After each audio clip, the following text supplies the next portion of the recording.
if you don't do that and you go to preseason, you have coaches that potentially don't have the knowledge of the monitoring of the training load and stuff, and they just go very double days, right? The double days of preseason, and they hit them with intensity and all that stuff. And that's another, I mean, we can go on and on with double days. I'm definitely not a big fan of. I think it's good if you know how to do monitor the loads between those sessions, because what happens is coaches do double days throughout the week, and then they don't understand that by Tuesday with that double session, the players are done, mentally fatigued, their central nervous system is done. So why are you just pushing where you're not going to get any adaptation from a very fatigued state?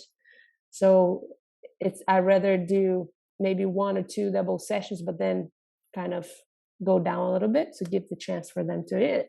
And you can undulate the sessions and stuff. So the change direction is a big one.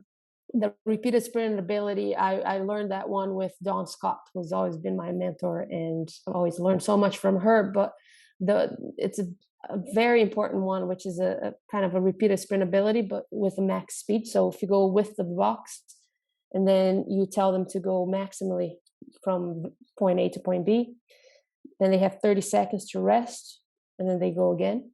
So they do a maximal sprint with 30 seconds in between, but you have to be very careful. First of all, you have to be able to have that exposure of max speed to get to that point. I would start one set of 4, so only 4 reps, and then every week I add 2 more. So the second week will be one set of 6, and then the next week one set of 8. You can go into one set of 14 if you want, but that's a cool one because you can really push the intent and the intensity to get to that max speed repeatedly, which might happen a lot in the game. But also, I think through an injury prevention lens, I think that's quite good to expose that hamstring and to those forces repeatedly. So those are the biggest things. And then the dribble tracks, I like it because you have the ball, you can get some shooting involved, because a lot of times also that happens is players that they just think that they have to run during off season, and then they don't have the exposure of shots, of long balls, of short balls. And then they get to preseason where the load during the week is so high in terms of repetitions and density of long balls and shooting. So how do I prepare for that?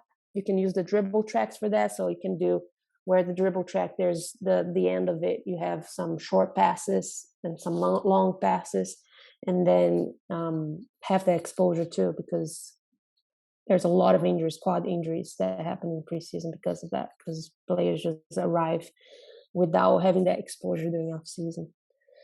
So that's kind of like it's hard to kind of put everything, but those are one of my favorite ones, the big ones for me, and kind of trying to really dive deep into what the player needs at the moment. So if the player, needs to get faster, maybe the more high intensity stuff, so they can always get to that max speed development is important, rather than hitting aerobic development a lot with a player that has already the base and needs a little bit of the speed.